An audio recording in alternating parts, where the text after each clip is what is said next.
Oh my goodness, how is everyone doing? It is Jeff Black. I'm joined with Brandon DeCruz. We are Chasing Clarity Health and Fitness podcast. As y'all can tell, I had probably a little meal after my competition because I sound really good. But we are on episode 62, sleep loss and your physique, how sleep loss affects appetite, fat loss, body fat accrual, and metabolic rate. Of interesting note, trend never bothers my sleep. I sleep better when I'm on trend than when I'm on eye test and primo. It's hilarious. Like I can show you my aura scores. You'd be like, Jeff, what the hell? And I was talking to Alex Keuchel about it. He's like, dude, you're like that like 5% weird guy. Like I get no insomnia.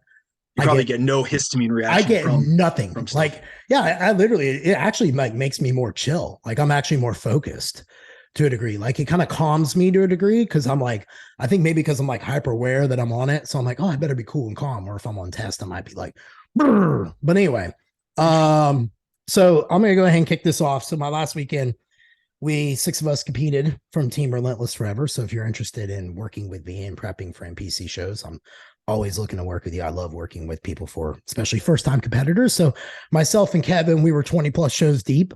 I took third in Masters Open. I took third in Welter. The Masters was weird. They left me and another guy on stage after they filed everybody off, which I thought was confirmation 1-2. That usually what is but no, it was confirmation second, third. So anyway, that was very interesting. So I got the show photos back. It sucks because it's the nice show photos, and I'd already drank like a gallon of water and push cars back up, because I'm going for Masters Nationals. But, dude, I was very pleased. Just the fact I was able to walk across that stage. I don't give a shit about my placing. The photos tell you the story is what I tell everybody. It's hard. Like he's like, if it just wasn't for your one leg, Dad. And I'm like, I get it, man, but you do the cards you dealt with. And I go, the fact that I 100%. Even walked across that stage, bro, I go spit in 4 different doctors' faces in the last like 1 year that I've consulted with. So I never give up, and, but it was to just round this out. It was my first time I've ever gone with a team and done a team thing like that. So I rented us a house. I was able to look at everybody every hour or two, feed them just like on the fly.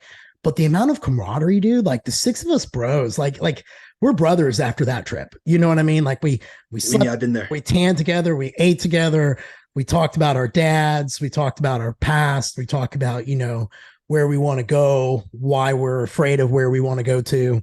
It was real great, just fucking amazing conversations. And it was probably 21 years competing. It was by far my most favorite experience I could think back on.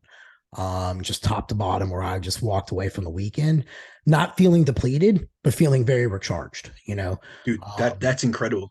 So, I text Jason and he's like, well, that's kind of bummer, but I had some of the best conditioning in the whole show. Chris King, who listens to our podcast, was there, and a couple other coaches were like, dude, you're peeled top to bottom. So I'm going to take a few more pounds off before Master Nationals. And I'm going to try to come in so horrifying that I'm just horrible, that they just cannot not look at me and put me in there. So be so good they can't ignore you. Yeah, I'm gonna, I'll put it to you like this. I might not be the judge's favorite, but I will make sure I'm the fan favorite when I walk off my class that day. You know what I mean? Like that's my whole goal. So great experience. Loved it. I'm full of gratitude. My heart's just very happy. Had great experience with my girlfriend, her daughter, Keegan. They were just super supportive. She helped cook food. Just they were just enamored, thought the whole weekend, because it was new to them, they thought it was like cool, and just, I don't know, it was very chill. And like I said, top to bottom, great experience. So B, tell me about your last 7 days. And well, first and foremost, I want to congratulate you, not only for the placing, but also just for the fact that you set a goal. And as always, you followed through with it. And really, that's what it comes down to. I think both of us, I'm 15 plus shows in at this point. You are more than that. And to say the least, it becomes less and less about placing, especially when you value the process and just being able to appreciate what you've been able to go through, what you've been able to overcome. And that's a victory in and of itself. And I know a lot of people will say, like, you shouldn't compete if you don't want to win. And like, I had that ideology for years and it burnt me out. But now with my competitors, what I really try to get across to them is this is one period in your life that you are going to be selfish and relentless in your pursuit of your goals. However, realize that a judge's subjective judgment or evaluation of your physique should not take away or essentially pull away from the process all the values you learned and all the things that you can take away from it, especially in terms of life lessons and things you can apply in other aspects of life. And you're a great example of that. And I can even say it about myself. Bodybuilding was not just about building our bodies, it was about building resilience and discipline and all these other components and factors and qualities that we've applied to other aspects of our life. And the success I found in the gym years ago is something, and also the principles that I learned within it is something that I still apply to this day. So I'm very, appreciative for bodybuilding, although I've stepped away from the sport and really my emphasis, my focus is on coaching now rather than, prepping myself. However, I will say that those were life lessons that I am so glad that I embraced. You embrace the suck, you suffer, yet there are so much, so much after that you can, so many values and valuable lessons that you can reap from that. So first and foremost, congratulations, my man. But other than that, I've had a great week. Summer is finally almost here. We're about a week out. Thank the Lord, especially in the Northeast. I know down there, in Tennessee, you guys have such great weather that you guys don't see like this drastic like shifting of Right. essentially seasons, whereas I experience in the Northeast every single season. And so within that, a lot of times the summer is something that all of us within the Northeast, New York, Pennsylvania, New Jersey, we all really look forward to.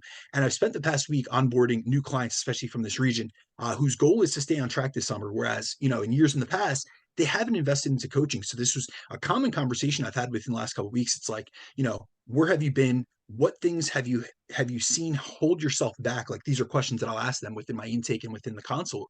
What, whether it be habits, decisions, behaviors have held you back from reaching the goals that you want. And really a resounding answer, time and time again within just the last, roster or sector of my roster that I brought on was that oftentimes they looked at the summer as a time of reprieve, which it is.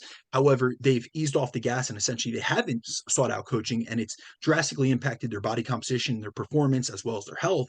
So it's always good to have someone come to you and to contact me essentially wanting to learn from their previous mistakes and try a different approach moving forward. So I'm really looking forward to being able to bring these individuals, these new clients through a different process and really help them to overcome mistakes they've made in the past and really put themselves in a better position to succeed moving forward. But other than that, my man, I'm going to keep it short. Today's podcast is loaded and I know you have a meeting right after this. So let's get into it. Dude, yeah, totally, man. Well, I'm be honest with you, it's 64, 8 degrees right now. Sunny, high of 77. Just beautiful weather, Brandon. I just can't get enough of it. Let's talk about sleep loss, your physique. So how does sleep loss affect appetite, fat loss, body fat accrual, and metabolic rate? We have some topics we're going to go over, a couple of key points that we feel is very important to discuss. So topic 1, the relationship between stress and sleep. Man, I'll tell you what, I can't tell how many people argue me how good they sleep. And I'm like, all right, let's get you an Oura ring. And then they'll get an Oura ring. They'll be like, oh my God, I sleep like trash. And I'm like, yeah. And that's just extra stress on top of the stress on top of the stress. So what is the relationship between stress and sleep, Brandon? Like, why is it that usually when a lot of people start fixing their sleep, a lot of their health effects and overall health and fitness improve? Yeah, so if we go back a few weeks to, I believe it was episode 60 of the podcast, we covered essentially how stress and cortisol can mask our fat loss progress and how stress can impact our hunger and satiety hormones, which influence our appetite, our food choices, and our calorie intake, as well as like things like how stress impacts, metabolism, body composition, and training performance and recovery. But the one area we didn't cover, which I was waiting specifically for, was to cover this, which is how high levels of stress can impact our sleep, which is one of the areas most impacted by stress, as you just mentioned. And so on today's show, we're going to cover the bidirectional relationship between stress and sleep, and then go into all the other areas insufficient sleep can impact from a body composition perspective, as sleep is one of the most neglected aspects of the transformation process, which often can be a bottleneck to maximizing our physique and health progress. So we have essentially what's called a bidirectional relationship between stress and sleep, which means that when high stress can hinder sleep quality and quantity, but at the same time, sleep loss can impact and drive up stress, which is why we need to pay attention to both. So on episode 60, we covered stress. Now we're going to go on a deep dive on this one. So when we look at the relationship between stress and how it impacts sleep, sleep can significantly impact our stress can significantly impact our sleep, which can have downstream effects on fat loss, body composition, performance, recovery, and many other crucial factors that we need to nail in order to reach both our health and our fitness goals. So if you're highly stressed and ruminating, which is, often like you're overthinking or really fixating on these stressors, it can impede your ability to get to sleep and to stay asleep. And this is because stress increases cortisol, which is counter regulatory as well as antagonistic to melatonin. So if you're stressed before bed and cortisol is high, it'll decrease melatonin production and make getting to sleep more difficult. And this can lead to that wired and tired feeling many of us have felt, where our body is exhausted, but our minds won't shut off. And it feels like our thoughts just keep running, like we can't turn off our brains. And so ideally, when we look at cortisol patterns, they should be highest earlier in the day to provide us with energy and alertness, but they should come down across the course of the day. However, when we're stressed, cortisol can stay elevated throughout the course of the day and can interfere with the pineal gland's ability to produce melatonin. And also, when we're stressed, we activate our sympathetic nervous system, aka the fight or flight response, which increases both energy production and alertness. And this is literally the opposite of what we want to happen prior to bed, as we need to instead activate our parasympathetic nervous system, aka the rest and digest system, to get into a relaxed state where we're ready to fall asleep.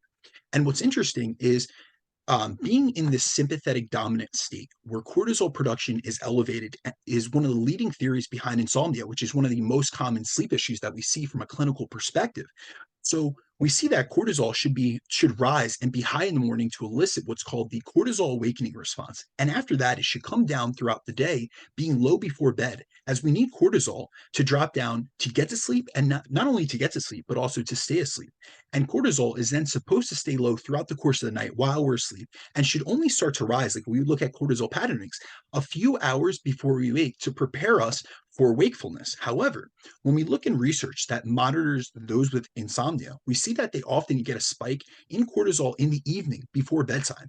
And they also see another cortisol spike in the middle of the night, which is thought to be responsible for what's called sleep onset insomnia, as well as sleep maintenance insomnia, as these spikes in cortisol before bed make it difficult to get to sleep. And then that cortisol spike in the middle of the night, where it almost feels like an adrenaline dump, makes it difficult to stay asleep, which are the two main symptoms that we see exhibited by those with insomnia. So we have to realize that it's almost impossible to fall asleep when we're in a sympathetic dominant state, where our fight or flight response is turned on, as that's an alertness response that increases energy production. It increases energy levels. It increases, obviously, cortisol production, and it increases core body temperature, all which need to be lower to initiate rest, relaxation, and thus sleep. So stress can hinder, or definitely hinder our ability to sleep, and can lead to sleep loss. But sleep loss in and of itself has been shown to increase cortisol and to cause an elevated cortisol response to future stressful events, which lowers our stress tolerance and resilience to the stressors we may encounter after a night of poor sleep. So essentially, if you're stressed out and it leads to, it's almost like this vicious cycle. So if you're stressed out at the course of the night, you're not utilizing stress management techniques, and you're going to bed and you're not getting sufficient sleep. The next day, you are not only in a higher state of cortisol production, but you're also more susceptible to be less resilient to stress. So it's like this vicious cycle, almost the same cycle that we look at with caffeine. Like you go after, essentially what ends up happening with a lot of people is they get poor sleep, so they overcaffeinate throughout the course of the day. But that overcaffeination or overstimulation, activates the sympathetic nervous system, and then they can't get to sleep that night. So it's this vicious cycle that keeps running, again and again and again. And a lot of people find themselves caught up in almost like this merry-go-round of just, suboptimal sleep habits and things of that sort. And when we actually look at the research, a 2014 study from the University of Pennsylvania found that after just one night of sleep deprivation, it resulted in an elevated resting cortisol release and an exaggerated cortisol response to a stressor indicative of elevated HPA axis activation in healthy adults. And so just that in and of itself, we see that our stress reactivity is heightened just after one night of poor sleep. So there's a massive interplay between stress and sleep. So in order to maximize our ability to manage stress, we need to get sufficient sleep. And in order to get sufficient sleep, we also need to focus on properly managing our stress. So stress and sleep are often two of the most overlooked aspects in many individuals' lives, which often serve as bottlenecks, which hold them back from getting the most out of not only their nutrition and their training, but various other aspects, which especially when it comes to improving their body composition by losing fat and gaining muscle. So, seeing as we've already covered the various ways stress hinders fat loss progress a few weeks back on the podcast, on today's episode, we're going to cover the many other areas in which sleep can impact and influence, especially when it comes to physique improvement, including how sleep loss impacts hunger and satiety hormones as well as appetite, how sleep loss influences food choices and calorie intake, how sleep loss can impact body composition, body fat levels, and metabolic rate, as well as how poor sleep can increase body fat gain. So all these things, are going to impact your ability to make progress, not only within your body composition, but also in your health. So really, we're going to take a deep dive into this topic because it is something that so many people overlook. And I really always say this, especially about like my clients and my coaching style. I try to, or I aim to empower people with education. So I really think the first way to do so is to bring awareness around these topics that are commonly overlooked. Sleep isn't sexy, and oftentimes it's overlooked as almost like an unnecessary part of the process, but there's a reason biologically we were designed to sleep one third of our lives. There are innate drivers that cause us to need sleep. And so we really have to respect our biology first and foremost and realize that there's a price to pay for everything within physiology. So if you don't get adequate sleep, you're not going to have the ability to manage your stress. If you don't get adequate sleep, you're not going to get the same physique progress that you're looking for and that you're putting in hard earned, time, effort, and energy into. So this podcast is really going to take a deep dive into that. So I guess it'd be safe to say that sleep loss can impact your hunger, your satiety hormones, and your appetite, especially if it's all screwed up and off, right? Absolutely, my man. So when we look at this relationship between sleep, hunger, and satiety hormones, sleep is crucial when it comes to managing our hunger and satiety levels and hitting the target calorie and macro intakes needed to get to your body composition goal. And this is due to the impact sleep has on our two main hormones, leptin and ghrelin, which influence our energy expenditure and energy intake, as well as our satiety and hunger levels. So first, we'll go over leptin. And leptin is essentially a satiety hormone secreted by fat cells, which influences how satiated we feel, our activity levels, so our ability or our likelihood to engage in higher levels of physical activity. It influences how many calories we burn per day and signals to the brain, especially to the hypothalamus within the brain, which is our control center, if we have sufficient energy or not. Our leptin levels decrease when we're in an energy deficit because as we lose body fat, our ability to secrete leptin drops, as having less fat overall means less leptin production. But another way that many overlook that or another factor that many overlook that drops leptin significantly is to not sleep enough. So even if you're eating at maintenance or in a calorie surplus, so you have more than enough energy coming into the system, your leptin levels can plummet due to a lack of sufficient sleep, which will cause you to experience less satiety and higher levels of hunger despite eating more than enough food. Now, sleep also impacts our main hunger hormone, ghrelin, as well. And ghrelin is the primary hunger hormone that we have, which essentially acts as a meal initiator. So, what that means is it essentially goes up right before our regular meal times, which is why we generally feel hungry around the same times each day and prior to our regular meal times. So, when you don't sleep enough, leptin levels drop and ghrelin levels increase, which makes for a situation where you feel substantially hungrier, you're more susceptible to cravings, and you have a lower likelihood of being physically active and expending calories, which could easily cause you to slip off your diet and eat more, as well as move less, putting you in a situation where you can easily undo, a deficit that you're trying to create to lose body fat and can lead to being in a surplus where you're gaining weight rather than losing or maintaining it. However, by getting adequate sleep, quality and quantity, we put ourselves in a better situation to manage hunger and satiety and ensure that we're in a better position to succeed, especially during a fat loss diet. Now, when we look at appetite, insufficient sleep can impact appetite in many ways that can have downstream effects on your drive to eat and calorie intake, which can impact your adherence to a diet. So, in a 2004 study from the University of Chicago, they found that after only 2 nights of short sleep, young healthy males or young healthy normal weight males not only experienced a 18% decrease in leptin, but they also had a 28% increase in ghrelin. So we see like this skewing of your satiety and hunger hormones. And now this 18% decrease in leptin from just 2 nights of sleep loss may not sound like that much for those who aren't familiar with these satiety hormones and how they're impacted by factors like dieting and sleep. But this drop in leptin is similar to the decrease we see in dieting conditions, as research has found that being in a 900 calorie deficit, which is a pretty significant deficit, drops leptin levels by 22%. So basically, what we're seeing here is that sleep loss can cause a decrease in our main satiety hormone, similar to that of an assertive fat loss phase, where you're losing close to 2 pounds per week. Because if we actually look at like the deficit size, 1,000 calorie deficit per day would equal 2 pounds per week, because that would be a 7,000 calorie deficit across a week. Well, 900 is very close to that.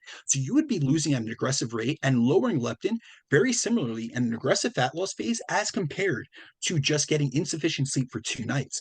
And in this study, they looked at their levels of hunger and appetite, and they found a 24% increase in hunger to go along with those skewing of the, satiety and hunger hormones. They also saw a 23% increase in appetite and a 33 to 45% increase in their desire for calorie dense, high carb foods, which shows that sleep loss isn't just leading to a skewing of hunger and satiety hormones, but also can potentially impact your desire to eat, the cravings you experience, and the food you're drawn to eat.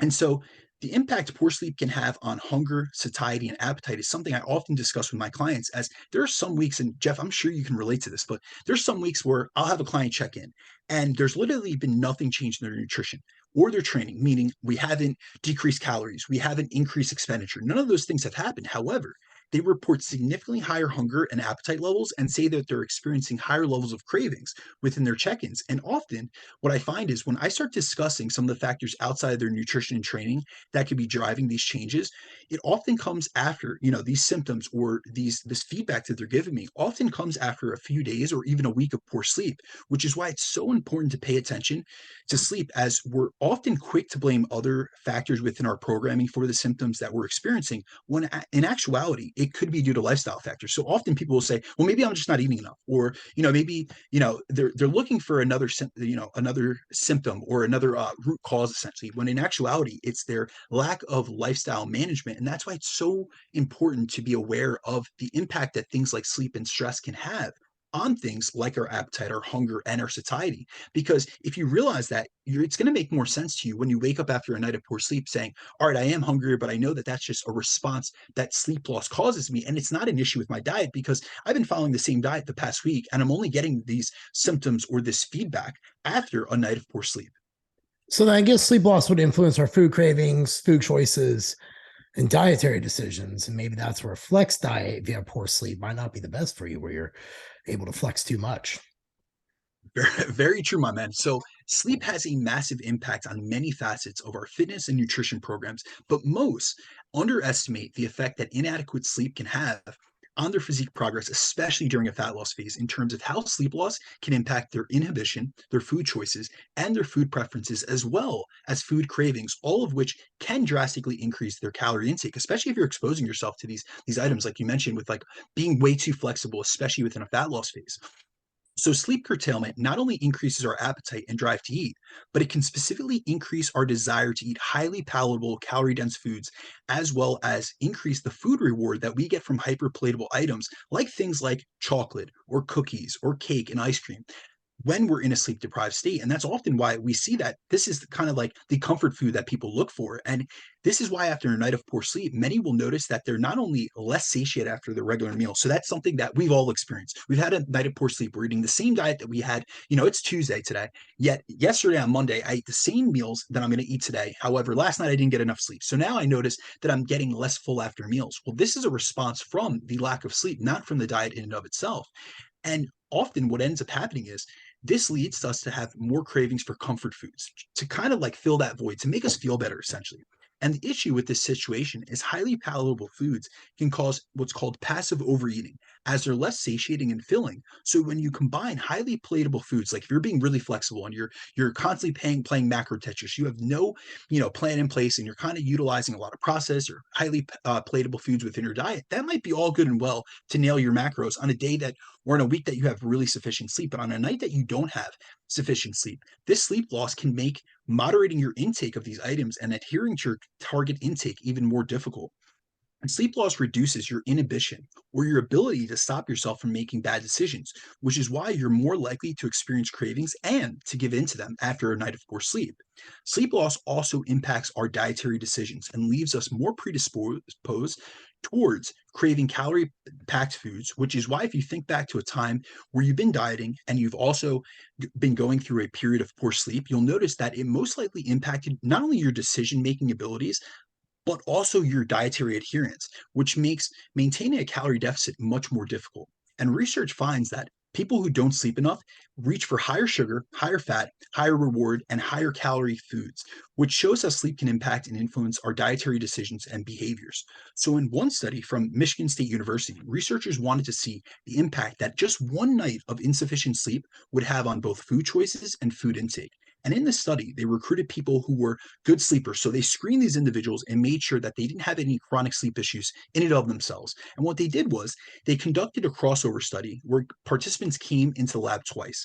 On one occasion, they came in after a regular night of sleep, and in the other occasion, they came in after a 33% decrease in total sleep time, or time in bed essentially, which was around a 2% reduction or 2 hour reduction in their actual sleep time. On both occasions, the individuals were asked to self select food from a buffet, and the researchers then measured how much food they selected and ate. They also asked the participants about their hunger and appetite and measured food reward and cravings.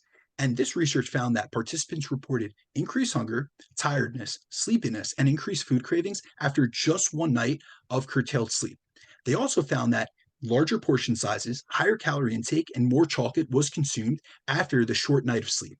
So, this study found increased hunger, food cravings, food reward, and portion sizes of food after a night of just modest sleep curtailment.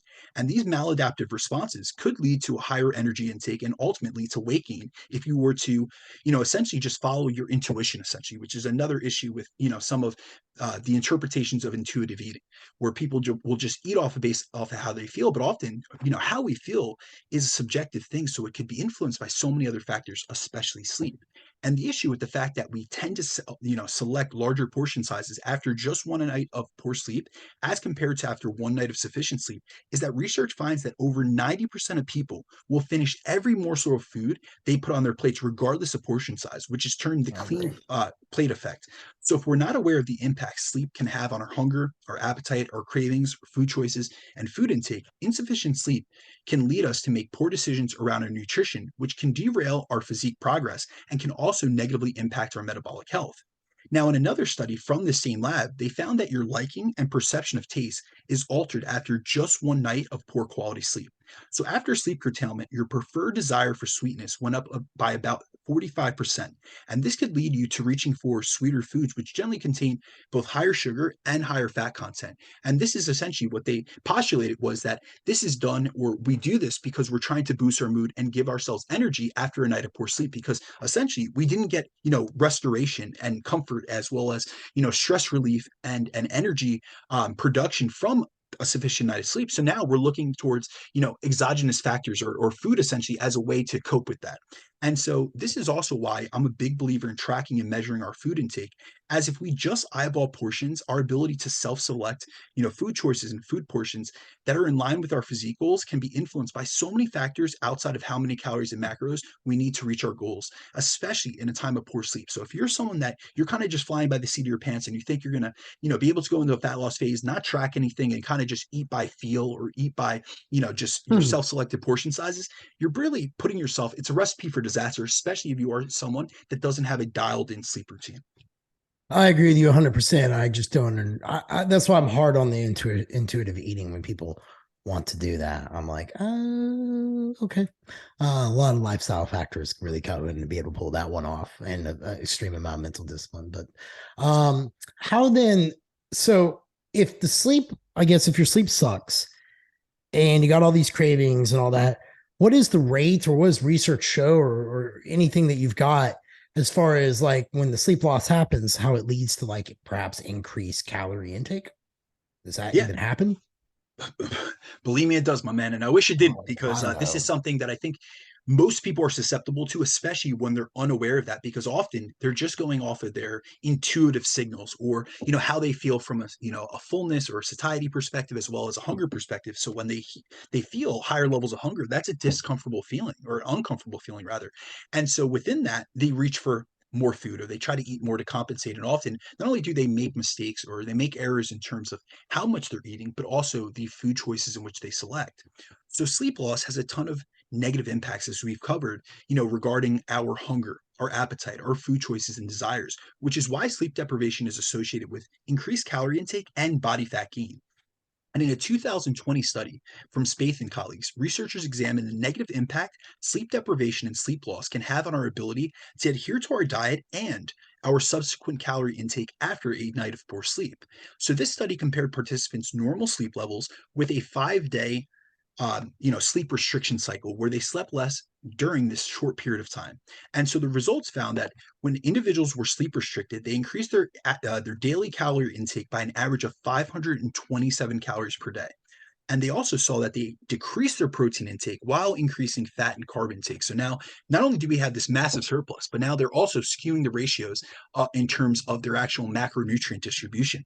And so, this calorie increase in and of itself would undo most dieters' deficits and result in a stall in fat loss and even in a possible gain in body fat. And so, this study shows how much of a detriment poor sleep can have on your hunger levels, your dietary choices, and your ability to adhere to a diet. And this increase in calorie intake after sleep loss is something that's repeatedly found in the research. So we have a multitude of studies that are controlled randomized control trials that find this. So in a 2010 study, they found that when people were sleep deprived, they ate an average of 560 more calories than when they got sufficient sleep.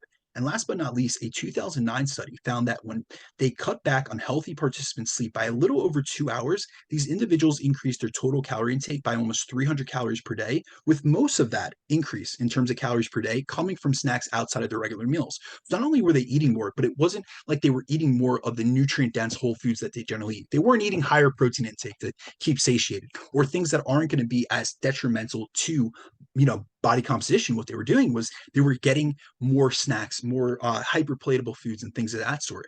Now, I do want to make this caveat. The issue with these studies is they provide these participants with access to a wide variety of foods, including hyperpalatable foods, which are more likely to be consumed after a night of poor sleep. So one way we can circumvent and navigate this potential issue is to modify our food environment and keep foods that we're more likely to overeat out of our houses so that they're out of sight, out of mind, and so that we don't have access to them, especially after a night of poor sleep.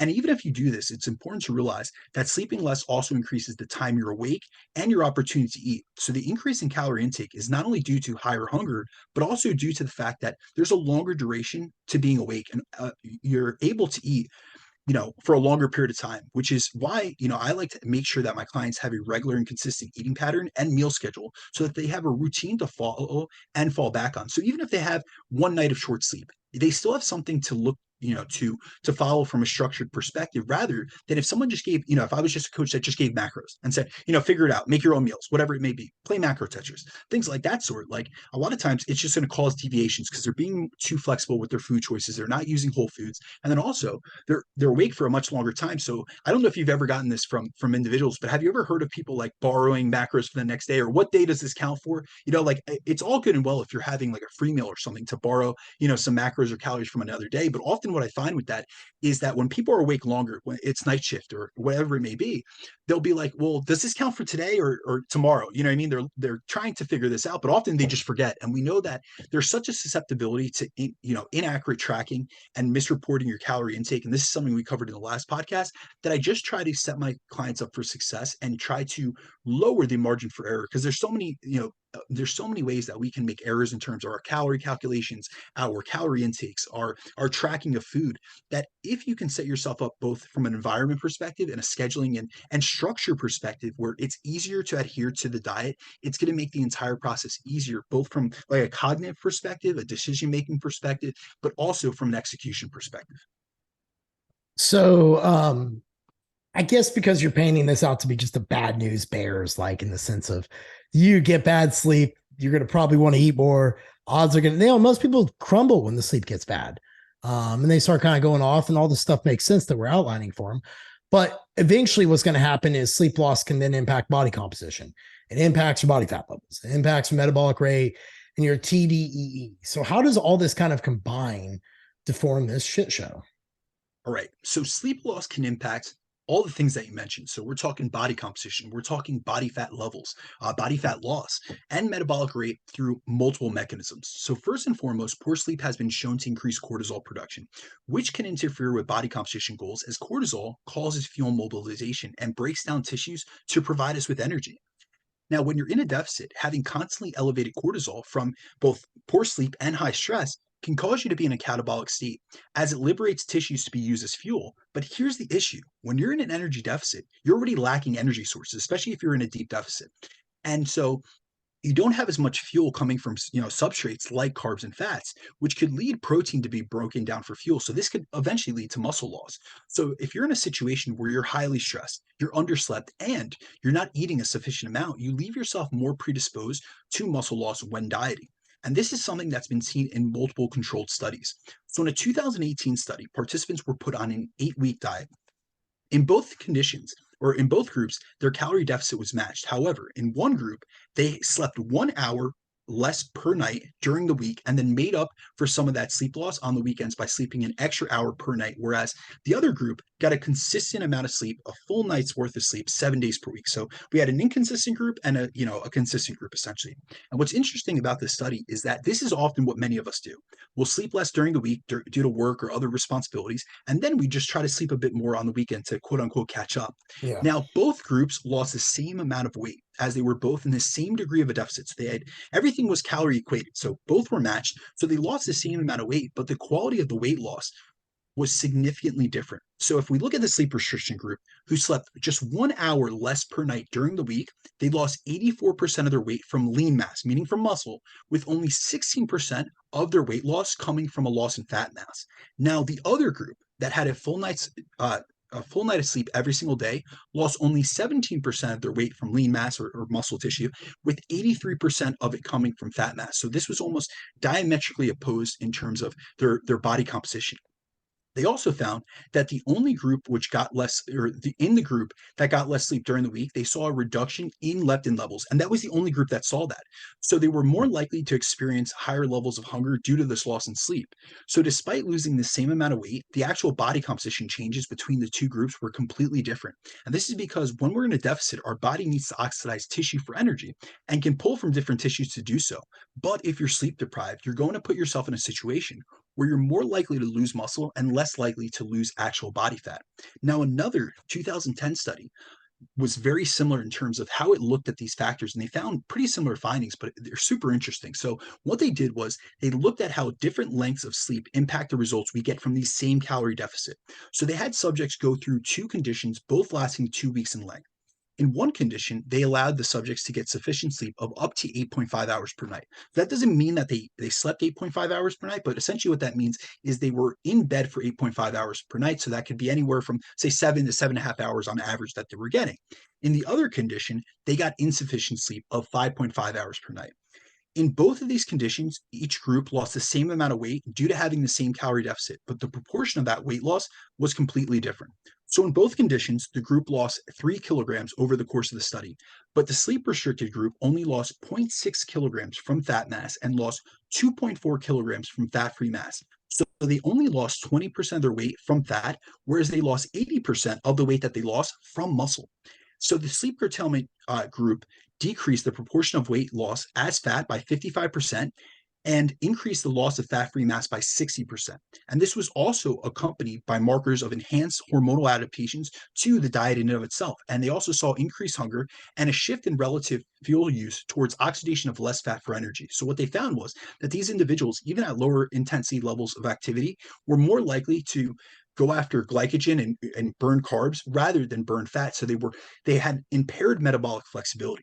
Now, when it comes to how sleep affects metabolic rate and total daily energy expenditure, research finds that sleep loss can decrease the amount of calories we burn per day, which can decrease the size of our deficit during a fat loss phase. It can decrease the amount of calories we can maintain our body composition on, and or can increase the relative size of a surplus during a building phase. So it's bad news in all aspects. So when we look at research on metabolic rate, just specifically, or we look at BMR, research from the University of Pennsylvania found that after 4 nights or 4 hours of sleep for 5 nights in a row, BMR slowed down by 3%, as our BMR will lower to conserve energy when we haven't gotten sufficient rest. And now, other ways sleep restriction lowers, when we look at like insufficient sleep, it's going to lower every aspect of our total daily energy expenditure. So we just talked about BMR, but we also have some aspects of RMR that are impacted as well. So sleep restriction lowers RMR in the fact that it increases when we have sleep loss, it increases cortisol. And cortisol can lower both testosterone and thyroid, which are involved in muscle retention and metabolic rate. And also, a loss in muscle tissue from sleep restriction can lower our metabolic rate in and of itself. And sleep loss will also provide us with less energy, which we can equal, we can essentially when we have less energy, we have less ability or less likelihood to get movement and more compensation, which affects our NEAT levels. Then when we look at exercise activity thermogenesis, lack of sleep impacts our energy levels, our training performance, and our recovery, which can lower our energy or our exercise intensity and the expenditure we get from our training and exercise sessions. And last but not least, this is kind of an indirect fashion, but actually sleep loss can indirectly lower our thermic effect of feeding due to the impacts that it has on our food selection. So seeing as sleep loss, like we've already covered this, like in detail, it causes a higher desire for highly palatable processed foods. This can actually lower our thermic effect of feeding, or what's referred to as diet-induced thermogenesis, as processed foods have a lower thermic effect than whole foods do, and often have a lower protein content and a higher fat and carb content, which both have a much lower thermic effect of feeding than whole, minimally processed food sources. And the massive impact sleep can have on all aspects of our physique progression and metabolism is why it's one of the main biofeedback markers I track with my clients, as it's something that so many overlook and they don't even realize. Like, if you were to ask someone, how does sleep impact your metabolism? A lot of people aren't going to be able to explain this to you. They're not going to think about all these downstream cascades and effects that it can have. But when we really look at it, it has such an effect on your body composition, your dietary adherence, your food choices, your decision-making ability, and then also all aspects of your metabolism. And a lot of times we're looking at different factors within nutrition, training, supplementation that we can use to boost our metabolism or our metabolic rate. And one of the best things you can do is getting sufficient sleep. Now, my next question, I guess, to round this baby out is how poor sleep can increase body fat gain? Because I think that's something that people should take away. Often people look at food as the devil. Often people look at their training as being subpar.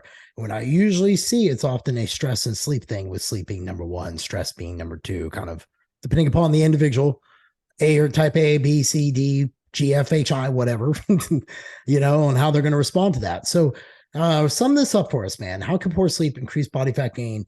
And like, maybe what are some things that people might want to pay attention to be subjective about how they're gaining body fat? Like, do you recommend DEXA? Do you recommend like an InBody? Do you, obviously pictures are helpful, but hell, sometimes, people go, oh, that's just water. Oh, that's just water, and keep going. So give me some of your lowdown on that. Yeah, so so far on this podcast in and of itself, we've covered many ways in which sleep loss can impact our body composition and body fat levels. But there's actually a recent 2022 study that I want to go through because, I want to close out this episode with this, as it shows how several implications of poor sleep can impact our dietary decisions and subsequent body composition as a result of our dietary decisions. So last year, researchers at the Mayo Clinic conducted a study to investigate the effects of sleep curtailment in the setting of free access to food on energy intake, energy expenditure, and regional body composition, meaning they looked very specifically at different compartments of fat mass. And so what they did was they took healthy, non-obese individuals and put them into a crossover trial where they each went through 2 weeks of sleep restriction and 2 weeks of their regular sleep length. And this crossover design was essentially done to eliminate any differences in genetics within the subjects themselves, as they were then able to compare both conditions within each individual. So they wanted to see what is the difference when a specific individual, for instance, Jeff, gets sufficient sleep or insufficient sleep. How does it impact their body composition? Which is really important because oftentimes when we look at studies, they're doing comparative analysis between, a treatment group, which would be like the sleep restriction group, and then a control group that gets regular sleep. But there's differences in genetics, there's differences in metabolic rate and all these other factors. When we do a crossover trial and subjects go through both conditions, it really gives us a much more objective view of how this certain intervention, so in this case, it's sleep loss or sleep curtailment, impacts body composition. And so what they did was they had them in the lab in an inpatient study the entire time to monitor everything, and then randomized them to complete both an adequate sleep condition and an inadequate sleep condition. In the adequate sleep condition, they got around 8 hours per night of sleep, whereas in the inadequate sleep condition, they got a little over 4 hours per night. And in each condition, they had them eat ad libitum, or essentially what that means is to fullness. So eat your regular amount. However, you'll see soon that they didn't eat anything but the regular amount. So when they were in a sleep deprived state, they averaged a 17% increase in their daily calorie intake for the course of 2 weeks, which came out to around 300 calories per day, and they gained significantly more weight as compared to when those same individuals got adequate sleep. Now, they also found that total abdominal fat increased only during the sleep restriction condition. So those in the inadequate sleep group had a 9% increase in abdominal fat on average, a 8% increase in subcutaneous fat, and get this, an 11% increase in visceral fat, which is the type of fat linked to metabolic syndrome, insulin resistance, and cardiovascular disease. And we actually did an episode on different body fat types. We did a stubborn body fat episode, which we break down both subcutaneous and visceral fat. So if you guys want to refer back to the episode to get really a recap of visceral fat, it'll really give you a better all-encompassing viewpoint of why this fat is deleterious. So just within 2 weeks, they saw an 11% increase. Now, if we saw that in any other aspect of body fat, we would be alarmed, to say the least. So this shows a detrimental impact that just 2 weeks of sleep loss can have on our body composition or our body fat. And so this study shows how sleep loss can negatively impact nutrient partitioning, insulin sensitivity, and predispose more calories to be partitioned towards fat gain when someone is eating in a surplus and not getting sufficient sleep. So overall, sleep is such an important component of physique transformation and is something that should not be overlooked. So if you're someone who's out there and you're listening to this podcast and you've been neglecting your sleep, currently, I encourage you to make it more of a priority moving forward. And also, what I want you guys to do is, let us know, reach out to us and let us know if this information was valuable and helpful. And reach out to me and let me know anything else that you would like to hear about, especially within the topic of this, because if you're someone that struggles with sleep, we're more than happy to do a follow-up episode where we break down more of the variables like nutrition, habits, and supplementation, and how that can improve your sleep quantity and quality. Because this is a really in-depth topic, which has so many layers upon layers. And like Jeff and I have both alluded to, this is something that impacts so many people and they don't even realize. So these are the overlooked nuanced aspects of physique progression and a body transformation process that a lot of people, I always say this, oftentimes people look at coaching as the X's and O's of, calories and macros within nutrition and sets and reps within training. And really, coaching is so much more all-encompassing. This is about transforming someone's lifestyle through nutrition, through training, through supplementation, through movement, through sleep, through stress management. There's so many, multifactorial, aspects of physique transformation that all should be considered to be able to optimize your results. Yeah, I'd really like to have a conversation about that because for me, what improved my sleep more than anything was the drop in my temperature, the sheets I sleep on, and the bed. Like that really had tremendous impacts. And I like that. I think that'd be a great one we could talk about, especially the supplements, because, sometimes if you drive cortisol too low, it keeps you up. So you just got to kind of think about some stuff. So I'd love to have that conversation. That'd be badass. Consider it done, my man. Yeah, no deal. But like B said, man, guys, you guys get anything fired off, we prefer messages, not voice notes, but I always gotta say that because people say like these long voices, like, time to listen to that. I'm sorry, but like, not to be rude, but I got other things, and it's like hard to stop a day and listen to 10 minutes worth of voice notes, and because I'm not gonna take notes on it. But the one thing I think I could say to summarize what B says is to go back to what I said earlier. Oftentimes people look at their nutrition, oftentimes look at their workouts as being these issues. And today, Brandon made a very compelling argument for why you should be really looking at your sleep and how that could be affecting a multitude of other things that's causing you to not really get to where you want to. So it was a great conversation, dude. I appreciate you having it today. But if you guys are looking for me, I'm Jeff Unbreakable Black on Instagram, YouTube, Relentless Forever. B, where can they find you? Guys, as always, thank you for listening. Please, while you're here, subscribe to the podcast, share it to your Instagram or to your social media profiles, and share it with a friend. We put a lot of energy and effort into creating this content and really trying to provide as much valuable, applicable, and practical information for you guys. And this is two coaches coming from decades plus in the trenches that are really just trying to help others out there. And so if you're a coach, if you are just a fitness enthusiast, if you're a competitor, regardless of who you are, share it and really try to spread the ripple effect of this podcast and of education in and of itself, because if you're bettering yourself, you can better others as well. And so guys, feel free to reach out to me on Instagram at @BrandonDeCruz_. If anyone has any interest in coaching and consultations or anything of that sort, feel free to reach out to me on my email, which I pretty much live on, which is bdecruzfitness@gmail.com. But as always, Jeff, it's always a pleasure, my man. Looking forward to next week. Dude, I had a good time as always. And B, you have yourself a great one, my man. You too. Peace.